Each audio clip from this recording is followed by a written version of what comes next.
మహబూబాబాద్ జిల్లా గూడూరు మండలం లైన్ తాండా గ్రామ పంచాయతీలో తన భార్య పుష్ప గెలుపు కోసం ఓ భర్త వినూత్న పాదయాత్ర చేపట్టాడు.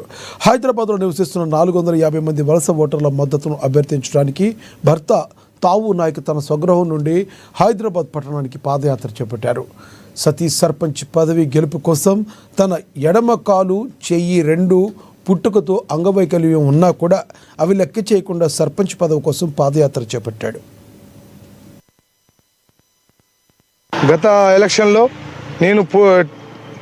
గత సర్పంచ్ ఎలక్షన్లో ఒక అభ్యర్థి మీద 56 ఓట్లతో ఓడిపోవడం జరిగింది. అయినా కానీ నేను నిరంతరం ప్రజల్లో ఉంటూ వాళ్ళకు ఏ సమస్య వచ్చినా ముందుండి కొత్తపోడు కానివ్వండి, ఈ ఊర్లోకి ఏదైనా ఇవాళ రేషన్ షాప్ కానివ్వండి, ఏ సమస్య కానివ్వండి, వాళ్ళకి హాస్పిటల్ సమస్య కానివ్వండి, ఏదైనా పోలీస్ స్టేషన్ సమస్య కానివ్వండి, నేను ఎక్కడికి వెళ్తే అక్కడ వెళ్ళే వ్యక్తిని. అర్ధరాత్రి వచ్చినా నేను పరిగెత్తే మనిషిని. అయితే నేను నిరుపేద కుటుంబానికి చెందిన వాడిని. ఈసారి ఉమెన్కు రిజర్వేషన్ రావడం వల్ల నా భార్యకు నిలబెట్టడం జరిగింది.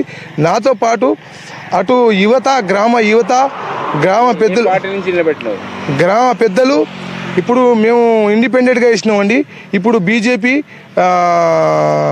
టీఆర్ఎస్ బలపరచబోతుంది. ఇప్పుడే అందిన వార్త. భిక్షం ఆడుకోనికి వెళ్తున్నా.